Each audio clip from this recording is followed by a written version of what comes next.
పూరా లోకల్. నేను మీ పార్లమెంట్ సభ్యుడిగా ఆనాడు గెలిపిస్తే మీ గౌరవాన్ని పెంచే విధంగా తెలంగాణ కోసం నా బాధ్యత నిర్వహించిన. ఇవాళ మళ్ళీ మీ అందరి ఆశీర్వచనంతో నేను ఎన్నికల సందర్భంలో ఒకటే చెప్పిన, నన్ను గెలిపియండి, ఎక్కడైనా హుస్నాబాద్ పోతే మీది హుస్నాబాద్ అనగానే మీ గౌరవాన్ని పెంచే ప్రయత్నం చేస్తా ఉన్నా. ఇలా హుస్నాబాద్ అంటే ఆనాడు హుజురాబాద్ సిద్దిపేట కాదు, ఇలా హుస్నాబాద్ కూడా అట్లానే గౌరవాన్ని పెంచే ప్రయత్నం చేస్తా ఉన్నాం. నేను ఈ సందర్భంగా తప్పకుండా పెద్దలు వచ్చినారు, ఇంటికి మనం ఎవరైనా పెద్దలు వస్తే అక్కడ ఉన్నటువంటి పిల్లలకి ఏదైనా మనం ఇచ్చిపోతాం.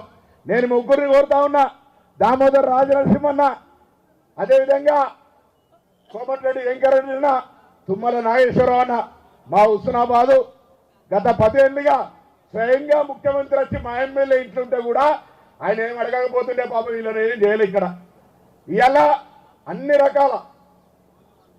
రకాల విధంగా అభివృద్ధి చేయాలని ఆలోచనతోటి ముందుకు పోతున్న సందర్భంలో దయచేసి మీ ఆశీర్వచనం ఇవ్వండి.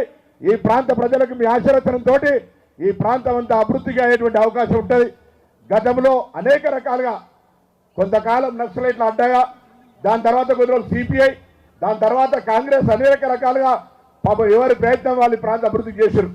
ఇవాళ కాంగ్రెస్ పార్టీ ప్రజాపాలన ప్రభుత్వంలో ప్రజలంతా ఒక సన్న బియ్యంతో లేదా ఇవాళ పంట సహకారంతో, ఇందిరమ్మ ఇళ్లతోటి, అదేవిధంగా సన్నబడ్డ బోనస్తో అనేక రకాలుగా ఈ ప్రాంత ప్రజలు సంతోషంగా ఉన్నారు.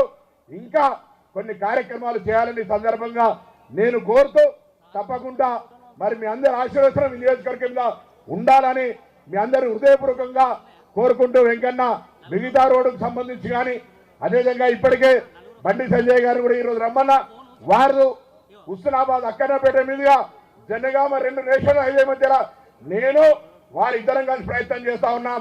ఆ రోడ్డుకి మనం 4 లైన్ తీసుకొచ్చుకుంటే హుస్నాబాద్ కేంద్రంగా సిద్దిపేటకు, హన్మకొండకు, కరీంనగర్కు, జనగామకు 4 లైన్ల రహదారి, ఇంజనీరింగ్ కాలేజీ, ఏటీసీ సెంటరు, రేపు industrial park, Gouravelli project, Yellamma చెరువు డెవలప్మెంట్, రేపు మహాసముద్రం గండికి 10 కోట్ల రూపాయల టూరిజం ప్రాజెక్టు, ఇన్ని కార్యక్రమాలు జరిపి ఈ ప్రాంతాన్ని అన్ని రకాల అభివృద్ధి చేయాలనే ఆలోచనకు మీ అందరి ఆశీర్వచనం ఇచ్చి మరి పెద్దలందరినీ కూడా వారి యొక్క ఆలోచన మనకు అభివృద్ధి జరిగే విధంగా మరొక్కసారి గట్టిగా చప్పట్టుకొని వాళ్ళందరికీ మా ఆకాంక్షలు వెలుపుస్తూ